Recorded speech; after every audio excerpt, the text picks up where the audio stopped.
My own life as I entered my 20s was going along nicely. I was earning a few quid with the old man. My boxing was fine, I was winning most of my fights and thinking seriously of turning pro. And then I fell in love. I was dedicated to fighting. I trained hard and nearly always went to bed early. But every sportsman needs a break sometime, a chance to unwind, and one of the favorite places to do that in the East End was the Beau Civic Dance Hall. It was there that I met a stunning blonde who lived in nearby Poplar, the youngest of 4 sisters and a very talented dressmaker. She was 2 years younger than me and we hit it off immediately. We soon started going out seriously together. Her name was Dorothy Moore and we felt we were destined to get married. Mum and the old man approved of Dolly, and wedding bells rang out for us on Christmas Day 1948. Mum solved our housing problem by dismantling the gym in Valence Road and redecorating and furnishing the room for us. We spent our honeymoon there. A week later I was in the ring at Leighton Baths, cruising to a points win in my last professional fight. After that, I was much in demand and picked up between 5 and 10 quid a fight. I trained hard and took everything that came my way, hoping to catch the eye of a leading promoter. The twins came to watch me fight at Hoxton in Stepney West Ham in the famous Mile End Arena, eager to pick up tips that might help them in the ring. I gained a reputation as a useful and reliable fighter, and although I didn't have that extra touch of class that makes a champion, I was proud of my skills and my considerable local fame. Certain necessities were still rationed, but life had more or less got back to normal after the horrors of war. We ate and slept well, and the family atmosphere Mum created for us all at Valence Road was warm and cozy and very happy. It seemed too good to last. And it was. One evening in March, the old man and I came home after working in Bristol and found Mum dreadfully upset. There had been a nasty fight outside a dance hall in Mare Street, Hackney, and a boy had been badly beaten with a length of bicycle chain.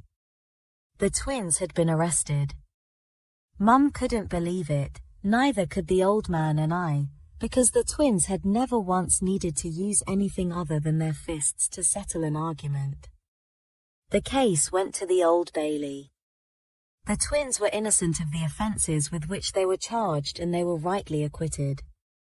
But they had come face to face with that uniformed authority which they neither respected nor trusted. Just 7 months later there was to be a more far-reaching and damaging confrontation. It was a Saturday evening in October. There had been a fight near a youth club in Mansford Street, off Old Bethnal Green Road, and Police Constable Donald Bainton wanted to know about it. He went up to a group of youths on a corner outside a restaurant. Picking one out, he asked if he had been involved in the fight. The boy shook his head. Nothing to do with me. PC Bainton went up to the boy and pushed him in the stomach. The boy told him to leave him alone. He said again the fight had had nothing to do with him. The officer poked him in the stomach again. It was a mistake. The boy was Ronnie. He didn't like the PC's manner one bit. And he lashed out with a right hook to the jaw. It wasn't a hard blow. PC Bainton didn't even go down. Ronnie ran off, but not very fast, and Bainton caught him. There was a brief struggle and Ronnie went quietly to Bethnal Green Police Station. What happened inside that station during the next few minutes almost certainly changed Ronnie's life forever. Reggie heard about the incident from one of Ronnie's friends. Immediately, he went to the police station and waited outside. After a while, PC Bainton came out. Spotting Reggie, he grinned mockingly. "Oh, the other one now," he said.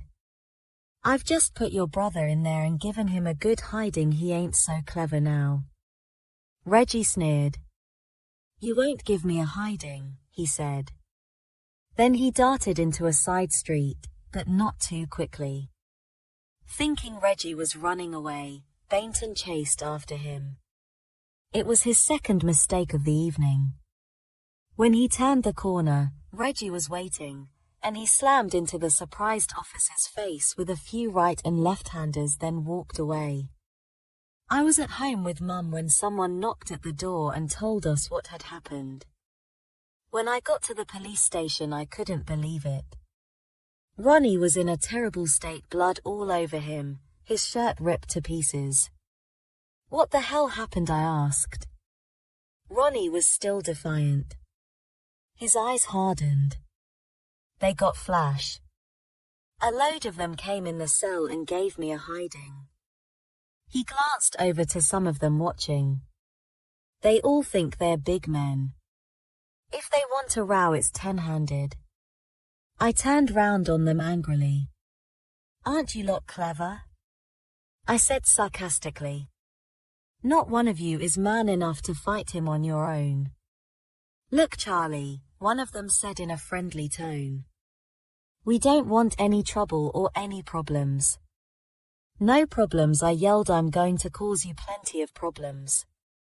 This is diabolical what's happened here. You're not getting away with beating up a 16-year-old kid." I started ranting and accused them again of being cowards. They threatened to arrest me and suggested I left. Finally, I agreed, but I warned them I was taking Ronnie to a doctor. Later that evening it was bedlam at Valence Road. Mum was crying her eyes out at the sight of Ronnie's smashed face. Ronnie was trying to console her, saying he was all right and he hadn't hurt the policeman anyway. The old man and I were wondering if we could take legal action.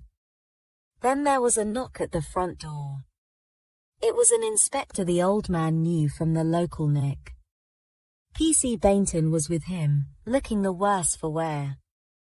The inspector wanted to speak to Reggie. When I said he wasn't in, the inspector motioned towards Bainton. "Look what he's done to him," he said. "Oh, yeah," I replied scornfully. "Come in and have a look at what your officers have done to Ronnie." "I don't know anything about that," the inspector said. "I made them come in and see Ronnie anyway." "You're dead worried because one of your men copped a right-hander," I said. "Ronnie got more than that, from half a dozen of them." The inspector didn't want to know. All he wanted was to arrest Reggie and charge him with assault. A few minutes later Reggie walked in. After a brief chat, I advised him it was best for everyone if he gave himself up, and he did. But I warned the inspector that if Reggie was so much as touched, I'd blow the whole thing wide open to the papers. A day or so later, the old man was told the police didn't want to make a song and dance about it unless they were forced to. The twins had to be charged because they had unquestionably assaulted a policeman, but they would be treated leniently, probably just put on probation, if I kept quiet about Ronnie's beating. If I didn't, the police would make it unpleasant for the whole family, starting with nicking the old man for dodging the call-up. I decided to swallow it. A few days after their 17th birthday, the twins appeared at Old Street in North London, accused of assault. For some reason, the magistrate, Mr. Harold Sturge, praised PC Bainton's courage in a cowardly attack. No mention, however, was made of the cowardly attack behind closed doors at Bethnal Green Police Station. Not long afterwards, Bainton was moved to a different area. But the PC had fueled the twins' resentment and distrust of uniformed authority, and the legacy of his arrogance that autumn evening was to last a lifetime. The Bainton episode did nothing to destroy the myth that was growing up around the twins. They were tough and fearless and, in the tradition of the Wild West where the fastest guns were always the target of other sharpshooters, they became marked young men in the East End. Hard nuts from neighboring districts came looking for them in search of fame and glory as the kids who toppled the Krays. Like the police, they came mob-handed. But they never came back. One evening Reggie walked into the house at just after 10 at night. I told him Ronnie had left a message saying he was in the Coach and Horses with his friend, Pat Butler. It was nearly closing time and I said it was a bit late to go, but Reggie had a strange feeling he ought to. He left quickly. What happened when he got there became the talk of the East End for months. Ronnie was in the saloon bar with Pat. As Reggie walked in, Ronnie said, "Just in time." He nodded to 9 youths at the other end of the bar. "That little firm are looking for us."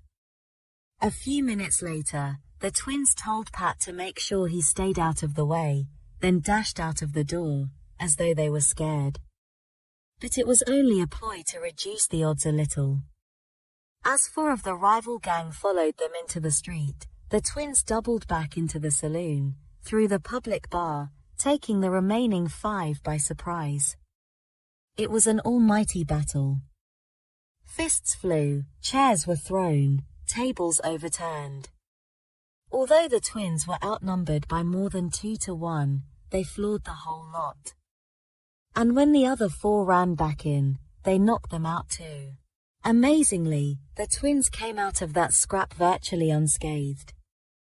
But one of the kids, Bill Donovan, who Ronnie had hit with a chair, was taken to hospital with a badly damaged eye. The twins were very concerned about Bill and asked me to ring the hospital. I pretended to be a relation and asked how he was. A nurse said he was stable, but nobody knew if the eye was going to be permanently damaged. It was a worrying few days. The twins kept telling me to ring and eventually, to the twins' relief, we learned Donovan was going to be all right. Pat Butler told me later that he was in the street after the fight had ended and an old man had asked him who the twins were. He'd never seen anything like it. It was like a scene from a western. One night a few weeks later the twins were spotted going into a cafe in Commercial Road. When they came out they found themselves facing 10 members of the so-called Watney Street gang who, it seemed, were intent on teaching them to stay in Bethnal Green. The twins did not want to risk waiting for the usual preliminaries to a punch-up. They waded into the mob, laying 6 of them out on the pavement. The rest, not fancying the new odds, ran off. Incidents like this built up the legend that the twins were tough guys who went around the East End looking for people to punch. That is far-fetched and unfair. What is true is that they were tasting power for the first time. They had been accustomed to victory in the ring against one opponent, but now they knew they were hard and tough and skillful enough to take on, and beat, 8 or 9 between them. The Albert Hall was packed that night, the 11th of December 1951. Tommy McGovern, one of my contemporaries at the Robert Browning Institute, was defending his British light heavyweight championship. And 5 of the other 7 bouts involved Bethnal Green fighters, including the 3 Kray brothers. It was the first time we had appeared on the same bill together, and it was to be the last. In those days, a boxer had really arrived when he appeared at the Albert Hall or Haringey Arena. It had taken me 18 victories in 20 contests. But the twins who had turned pro in July had made it there after just 6 fights, and 6 wins. That's still a British boxing record. My appearance almost never happened. I had decided to quit boxing and hadn't been in the ring for several months. But I wanted an extra bit of money for Christmas and agreed to take on an unbeaten Aldgate welterweight called Lou Lazar for 25 quid. We were the first 3 fights on. First, Ronnie lost to a clever boxer from King's Cross named Bill Sliney, whom Reggie had outpointed 2 months before. Sliney was not too keen to continue after a first-round mauling by Ronnie, but he was persuaded to end one after Ronnie was disqualified. Reggie's cool, scientific style earned him an easy points win over Bob Manito, of Clapham, and then it was my turn. Unfortunately, it was a night when the deafening cheers of the Bethnal Green faithful could not help me. I'd been out of action too long and my timing was haywire. My pride got me to my feet after 2 counts of 9 in the first 2 rounds, but a left hook in the guts finished me in the third. I spent some of the 25 quid on a white fur coat for my baby son Gary, who had been born 2 days after the twins turned pro. But it was my last boxing payday. I never put the gloves on in public again. Neither did the twins. For the next 2 years, they were to pit their strength against a very different opponent. The Army. The twins filled in their time between call-up and reporting by joining the old man and me on the knocker. But they didn't show much enthusiasm, and it was a relief to them when they were ordered to report at the Tower of London for service with the Royal Fusiliers. They left Valence Road early one March morning in 1952, and were back in time for tea. Mum asked what on earth had happened, but the twins were in a foul temper and refused to tell her. They went out and didn't come back until the early hours when we'd all gone to bed. Later that morning, they were arrested for deserting. They had, it transpired, reacted badly to uniformed authority once again. An NCO had shouted some orders at them. The twins didn't like his attitude, his lack of respect, and one of them had thumped him. Then they had walked out, deciding army life wasn't for them. And after an uncomfortable week's punishment in the guardroom, they walked out again. To me, it all seemed a terrible waste. Just 4 months before they had been promising young boxers with just one minor blot on their record, for which they had been treated leniently. Now they were wanted men facing serious disciplinary action and, almost certainly, jail. I went to see them in hiding in various parts of London and tried to persuade them to give themselves up. I told them the forces favoured sportsmen, they could do well with their boxing talent. But it was a waste of breath as usual. The twins were not going to serve in the army, and that was that. They stayed on the run until early November, 2 weeks after their 19th birthday. Then one cold, snowy night Reggie suddenly turned up at Valence Road. Mum was desperately worried for him, but Reggie assured her he was all right. He stayed with her for about an hour and then left. As he walked into the street, a voice called out, "Hello Reggie, I'm going to take you in."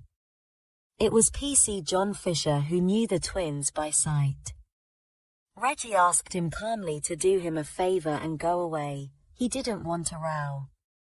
But PC Fisher said he couldn't do that and lunged forward to grab him.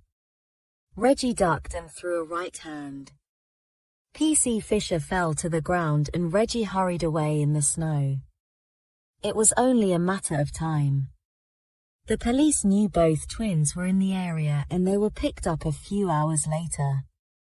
At Thames Street Court that morning the magistrate, Colonel W.E. Batt, jailed them for a month.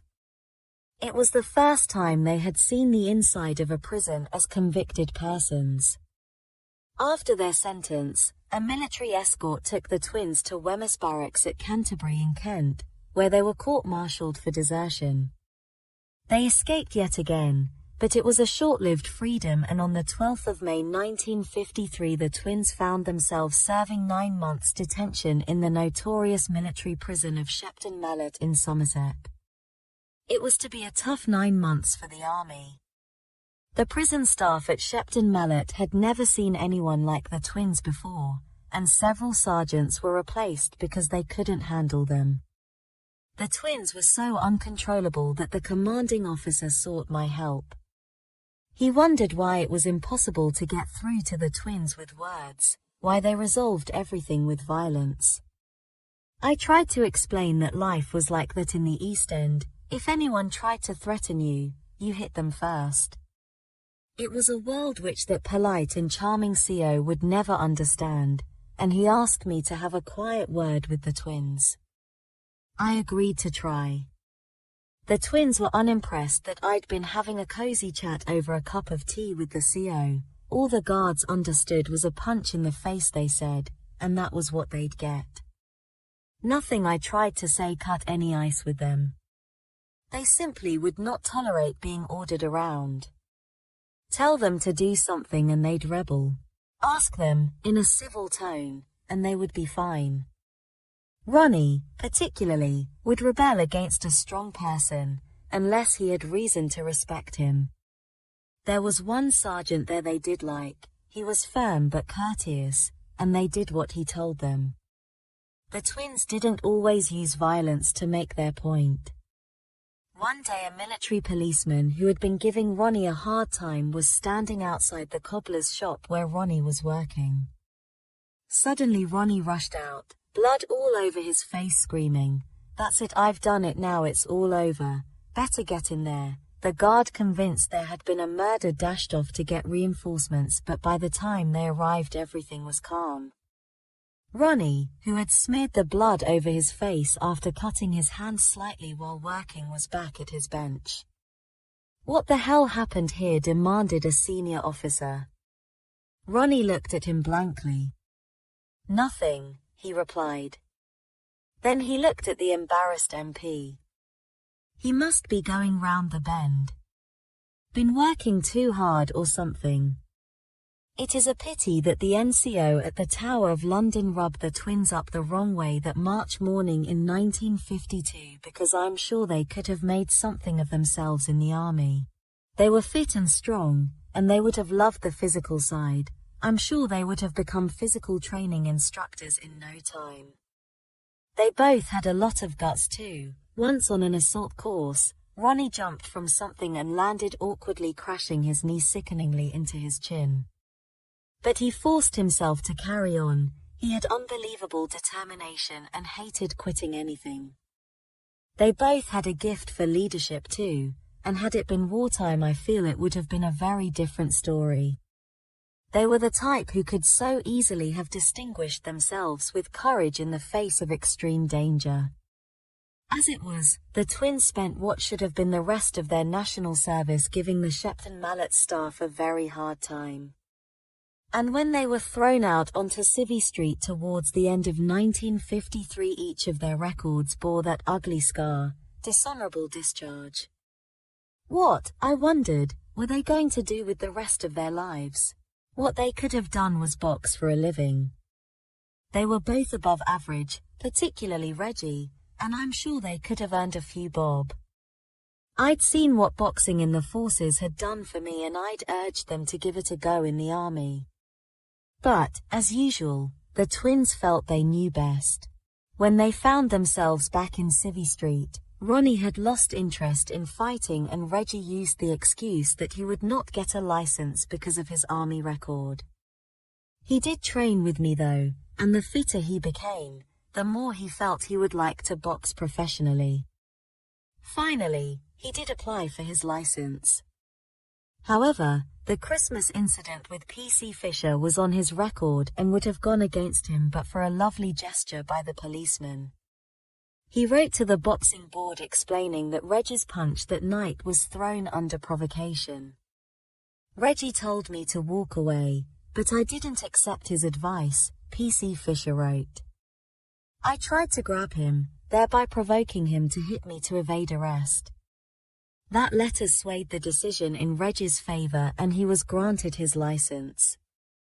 But within a few months, he had lost all interest in the sport. He felt that all the managers and agents were too ruthless and only wanted to know those fighters who were going to become champions. The irony was that Reggie was good enough to become a champion. I didn't doubt that for one moment. But he didn't like the atmosphere, and that was the end of that. Reggie never went in the ring again, although I believe he knew in his heart that he was good enough. It quickly became clear that the twins were not cut out for a life on the knocker. I lent them some money and they did spend several weeks trying to generate some business, but they were always looking for something else. It came in the form of a filthy, neglected billiard hall in what had once been a small cinema in Eric Street, off the Mile End Road. The takings were low, mainly because the manager preferred playing snooker himself rather than encouraging business. But the twins saw the potential and put a proposition to the owner. They would take over the place, smarten it up and make it pay. In return, they would give him a weekly cut of the takings. Since the owner was receiving next to nothing, he accepted the deal. The manager was fired, the former flea pit was spruced up, and at just 21 the twins were in the entertainment business. They had the Midas touch. Word spread that the twins had taken over the billiard hall and business boomed. One aspect, however, that I found disturbing was the clientele. No one expects an East End billiard hall to look like a church fete in Cheltenham, but I was shocked at the number of young tearaways and villains who gathered there simply idling their time away. Some, who had been with the twins in Shepton Mallet Glasshouse, should have been given a cool reception. But that wasn't in the twins' nature. It is a family characteristic that we accept people for what they are, not what they have done. Others who came to regard the billiard hall as a regular meeting place were hard people, who were not fussy how they earned a few bob. I had no idea Ronnie was homosexual until he told me himself a few months after the billiard hall opened. As well as all the tough nuts, a lot of younger, very good-looking guys used to congregate there, and I noticed they always stopped laughing and joking whenever I walked in. After a while, I got a bit paranoid. "Why have you suddenly gone quiet?" I'd ask. Someone would snigger. And I'd say I don't find it funny. They would say they meant nothing by it. But it would happen again and I'd get really annoyed. Finally, Ronnie said to me one day, "You don't know, do you?" "Don't know what?" "That I'm AC/DC, Ronnie said. "Leave me alone," I scoffed. "It's true. That's what I am, whether you like it or not." I didn't know what to say. I just stared at him, shocked. I knew he had not had many relationships with women, but I certainly hadn't given a thought to him being the other way. "That's what we'd be talking about when you walked in," Ronnie said. They all knew and would be laughing about it. Then I'd say, "Quiet, here's Charlie," and they'd all shut up. All I could think to say was, "I can't believe it." "Well, it's true," Ronnie said. "That's how I am, and you're not going to change it." He went on to say he'd always been that way and could not care less who knew. He could not understand why so many people took a pop at homosexuals. They can't help what they are, he would say. In the main, though, the billiard hall was a place for hard, tough men. One such man was Bobby Ramsey, and he, more than anyone at that time, was to influence the course the twins' lives would take. Ramsey was an ex-boxer who could have made a good living from the sport. But he fell into bad company and had settled for being a minder for the notorious Jack Spot Comer, one of London's underworld kings of the 50s. Ramsey, several years older than the twins, had been around and the twins admired him. They listened in some sort of awe as he described the high life the likes of Comer enjoyed through controlling clubs and spielers. I didn't like Ramsey. I had a feeling he would cause the twins problems, and I told him, "If you've got trouble, don't take the twins with you." He promised he wouldn't. I warned the twins about him too, but they scoffed. They were quite capable of handling Ramsey, and half a dozen like him, they said. It hit home to me then that they were probably right. They were not my little kid brothers anymore. They were men in a man's world, and formidable men at that. They were identical twins, with identical thoughts and opinions, a language of their own. They had proved their strength, power and tenacity, both in the ring and against heavy odds outside it. They had taken on the police and the army and had not been intimidated. They had survived a short spell in prison and a longer spell on the run. And now, at just 21, they were running their own business, not an empire by any means, but it was their own and it was profitable. They ate, drank, and dressed well. And there always seemed to be enough money around to give to others who were not so well off. The East End may have been a small pool, but the twins were very big fish in it. Perhaps they were right. Perhaps they could handle the problems I feared Ramsay might create. Over the next 18 months, the Regal Billiard Hall became more and more popular. The twins ensured there were no fights or disorders of any kind that might bother the police, and the business still made money. Inevitably, though, it became a meeting place for thieves where robberies were planned. The twins were never involved, I know, but if any of the pals they helped out had a good tickle. I'm sure the twins made sure their debts were repaid with interest. All was going well.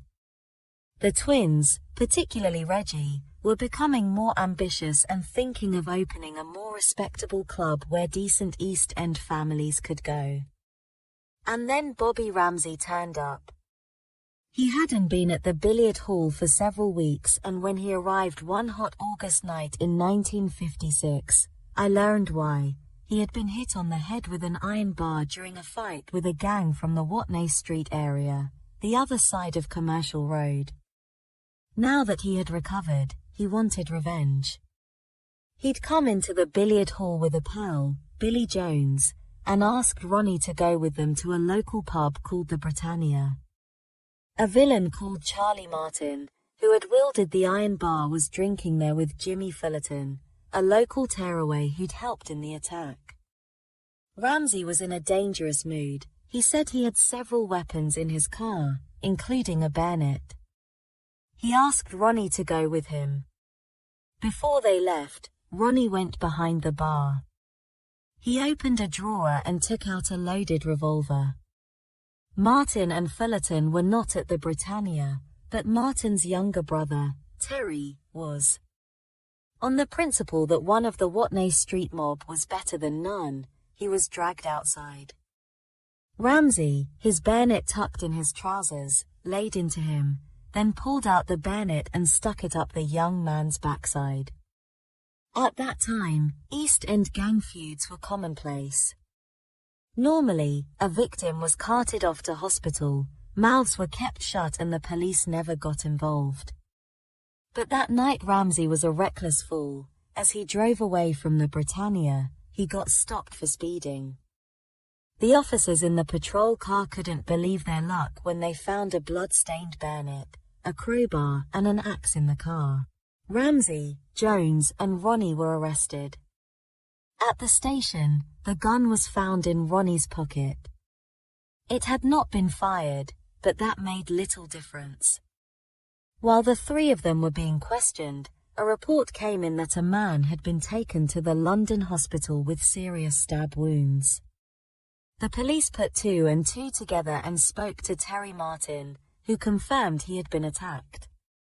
The case against Ramsay, Jones, and Ronnie was cast iron, and on the 5th of November 1956, they appeared at the Old Bailey charged with causing grievous bodily harm. Reggie too was charged, even though he wasn't aware of the attack until afterwards. Ramsay was jailed for 7 years. Jones and Ronnie got 3 each. Reggie, thankfully, was justly acquitted. But the immediate future would be difficult for him too. As identical twins, he and Ronnie had lived virtually in each other's pockets all their lives. Now, for the first time, they were going to have to exist separately. Dolly and I were still living at Valence Road, but were desperate to find a place of our own. Mum was kind and understanding as usual, and treated Dolly like a daughter, and the old man, bless him, was a diamond. But a house, no matter how warm and friendly, is not the same unless it's your own, and I was always on the lookout for a place where Dolly and I could live a proper and private family life. In those early days, Dolly was a good wife. She didn't make friends easily and was extremely possessive and money-mad, but she seemed to care for me and Gary and was very neat and clean about the house.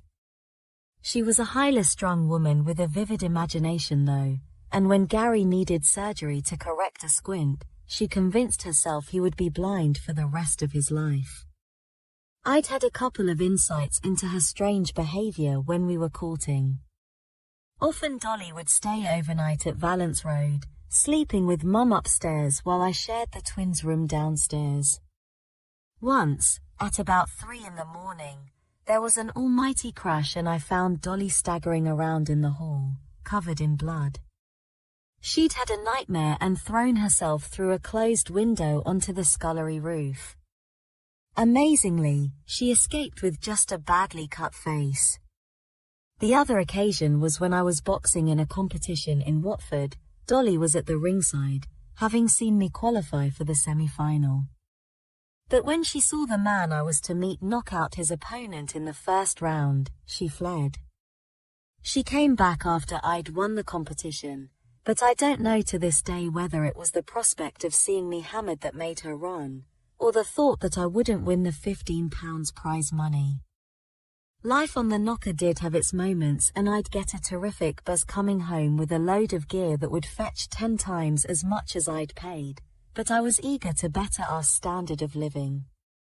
The chance came when Reggie and I became closer in Ronnie's absence. Reggie was a real go-getter, and when he came across a dilapidated old house near Poplar Town Hall, only 200 yards from Bow Police Station, he saw the potential immediately. He asked me to help him renovate it, and with the help of a few mates we transformed that house into a sparkling club with a stage and dancing area the East End had never seen anything like it before. We named it the Double R, after the twins. The only clubs around at that time were dives, dark and dingy, men-only drinking places where pints were pulled but punches were not. We wanted the Double R to be different. We didn't want the billiard hall clientele, layabouts and villains who liked a bit of trouble. We wanted the club to have a family atmosphere, a club where respectable working men could enjoy a quiet drink and listen to a band with their wives and families. It took us 6 months to make our point. The local tearaways had never seen anything like the Double R and assumed it was a dive like all the other places in the area, and they treated it as such. Few unwanted visitors got by our 22-stone doorman, Big Pat Connolly, but one quiet afternoon when security was relaxed 3 burly coalmen barged in. They were covered in coal dust and leaned against the newly decorated wall, demanding drinks. Reggie quietly asked them to leave.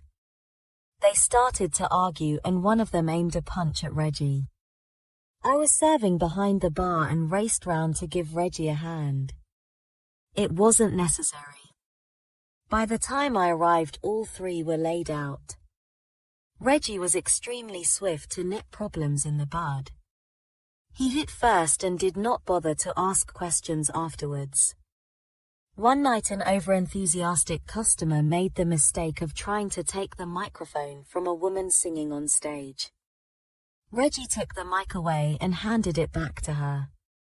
The customer's second mistake was trying drunkenly to pull our mum up from her table to dance when she was happy minding her own business.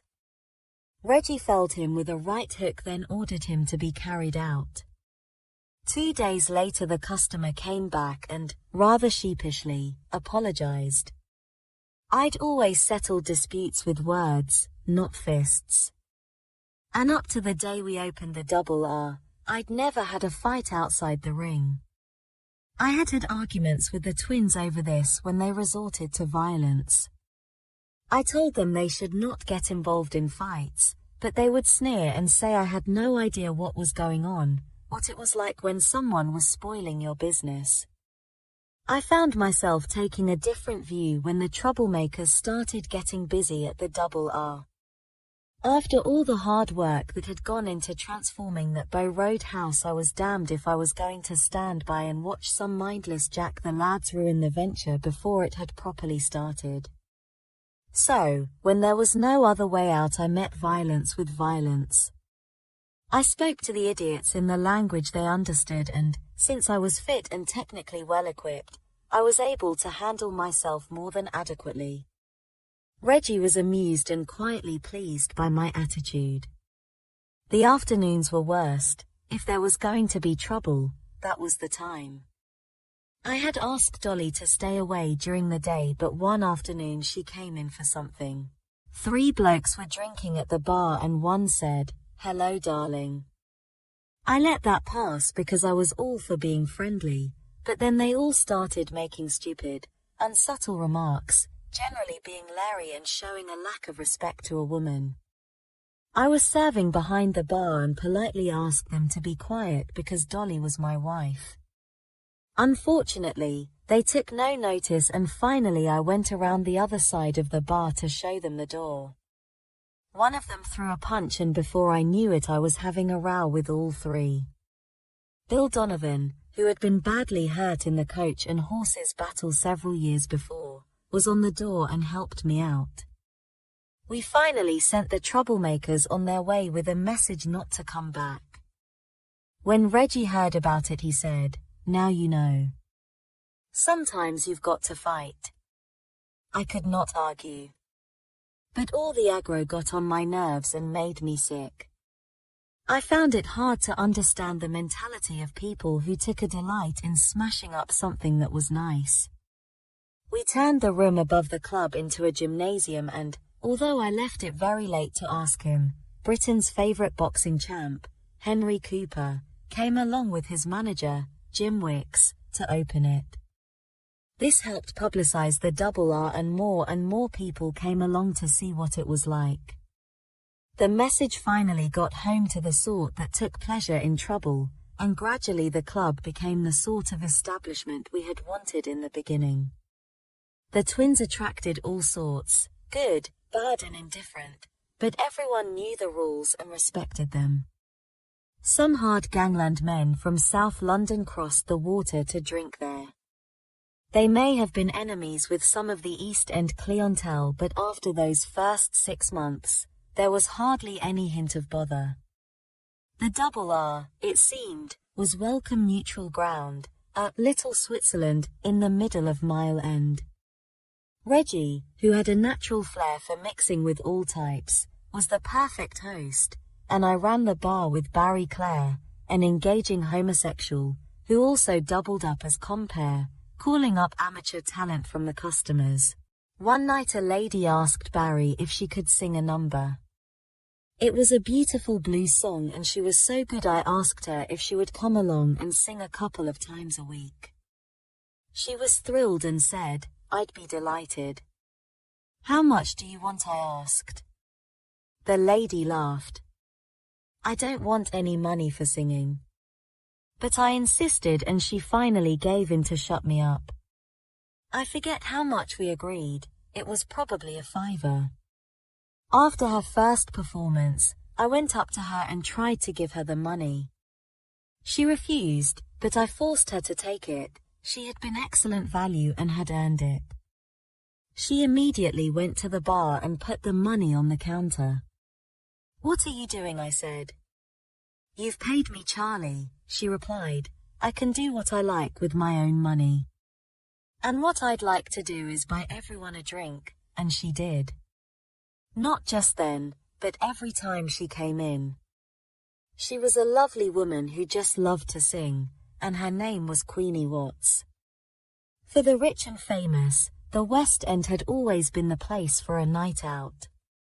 But in the middle 50s, the other side of the river became fashionable, and wealthy, titled gentlemen and show business stars, including Danny LaRue and Joan Collins's sister Jackie, started coming to the Double R. For me, the work was tiring. But it was our own business, and the financial rewards were worthwhile. Most of the time, too, I was meeting very nice, genuine people. It certainly beat life on the knocker.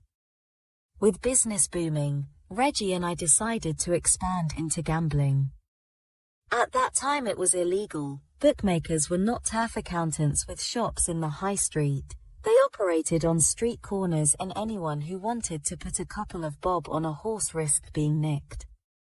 Card games too were against the law. Anybody who wanted to play for money had to go to a spieler, a club, normally in a basement, where chemin de fer and poker were played away from the prying eyes of the police. Reggie and I saw the financial possibilities in spielers, and we acquired one across the road from the Double R. Within a couple of months, we opened 2 more. Money suddenly was coming out of our ears. To make life even sweeter, a member of the Double R tipped me off about an empty flat in Narrow Street in Wapping. It was a 2-bedroomed flat on the 2nd floor of a shabby block called Breitlingsia Buildings, built for dockers and their families nearly 100 years before. A palace it wasn't. But it was a place Dolly, Gary, and I could call ours at last, and I snapped it up the same day. I had the money to move to a posher pad away from the manor, but the thought didn't occur to me. The East End was in my blood, and anyway, that was where we were making a very good living. Dolly adored the new lifestyle. She had always dreamed of being rich, and now that there was a few bob around, she made the most of it with lots of new clothes and regular hairdos. We went to West End clubs with upper-crust patrons of the Double R who accepted us as friends, Cockney accents and all, or we enjoyed ourselves with old friends in the East End. Wherever we went, Dolly always looked lovely and attracted a lot of attention. I was proud of her. One bloke at the Double R seemed to be taking more than a passing interest in Dolly, but I felt secure in our marriage and didn't think much of it. She was a stunning looker, and it was hardly surprising that other men found her attractive. My life was full to the brim with money and excitement and plans for the future. In Wandsworth Prison, Ronnie was delighted that business was going well on the outside. He knew he would have a share in it when he was released, and because he'd earned full remission through good behavior in his first year, it seemed he would be home in time for Christmas 1958. In one day, however, the whole situation changed. From being more or less a model prisoner without one black mark on his record, Ronnie found himself in a tiny, concrete cell in a straitjacket. Dreams of freedom vanished. The nightmare from which Ronnie never escaped had begun.